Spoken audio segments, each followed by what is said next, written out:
Tekad Prabowo Gibran langsung tancap gas bekerja seusai dilantik pada 20 Oktober nanti, mendapat momentumnya di masyarakat.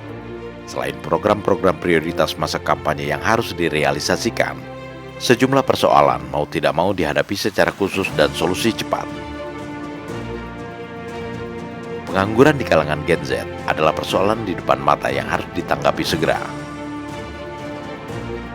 Hampir 10 juta Gen Z saat ini menganggur total, dalam arti tidak sekolah, tidak bekerja, atau dalam bahasa gaul, gabut, tidak melakukan apa-apa.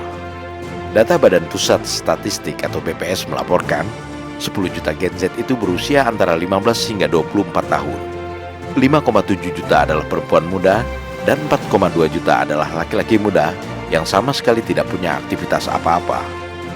Jumlah ini setara dengan 22,25% dari total jumlah generasi Z saat ini. Sebagian besar pendidikan Gen Z yang menganggur adalah SMA dan SMK. Kondisi ini perlu dicarikan jalan keluarnya, paling tidak konsep yang jelas untuk mengurangi pengangguran total dari Gen Z saat ini. Dalam 10-20 tahun ke depan, generasi inilah yang akan berperan di semua sektor kehidupan masyarakat. Jika tidak ditangani dengan konsep dan kebijakan yang jelas dan tepat, dikhawatirkan akan menyebabkan beban demografi yang hanya menimbulkan ketergantungan, serta berbagai masalah sosial seperti kemiskinan dan kriminalitas. Meski tidak semudah membalik tangan, namun beberapa program Prabowo Gibran dapat menjawab kondisi pengangguran Gen Z ini. Program ketahanan pangan yang akan memperkuat pertanian, termasuk peternakan dan perkebunan, dapat menjadi lahan untuk memberdayakan Gen Z yang saat ini menganggur. Teknologi dan digitalisasi menyebabkan ragam pekerjaan formal justru berkurang. Beberapa tenaga kerja digantikan oleh teknologi berbasis digital, sehingga mempersempit kesempatan kerja di kalangan Gen Z yang hanya berpendidikan sampai SMA dan sederajat. Digitalisasi memang keharusan zaman, namun juga tidak dapat dipungkiri menyebabkan beberapa lapangan pekerjaan di perkotaan semakin sempit bagi anak-anak muda. Peluang yang cukup besar justru berada di sektor-sektor pertanian di pedesaan, yang ke depan akan dijadikan andalan untuk ketahanan pangan nasional.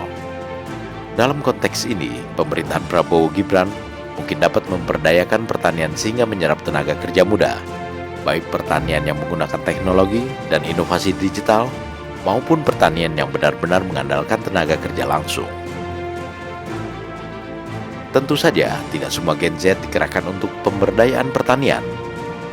Rencana Prabowo Gibran menyatukan antara pendidikan, industri, dan ketenaga kerjaan dengan mendirikan sekolah unggul terintegrasi dengan industri sebagai rencana jangka menengah, menjadi salah satu solusi tepat untuk menghindari Gen Z terjebak pada kondisi need, yakni not in education, employment, and training.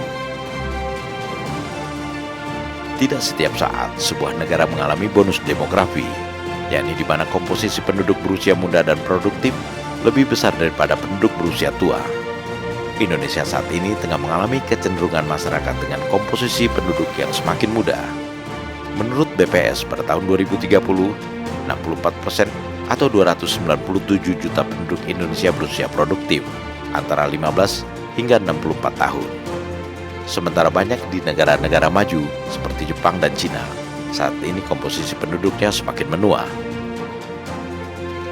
Tantangan di depan mata bagi pemerintahan Prabowo Gibran memang tidak mudah, terlebih dengan kondisi ekonomi yang terganggu oleh situasi geopolitik seperti perang dan bencana yang diakibatkan perubahan iklim.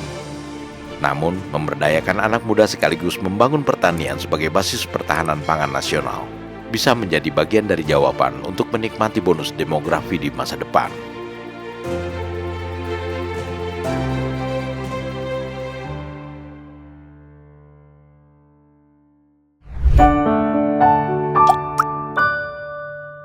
Men of our time.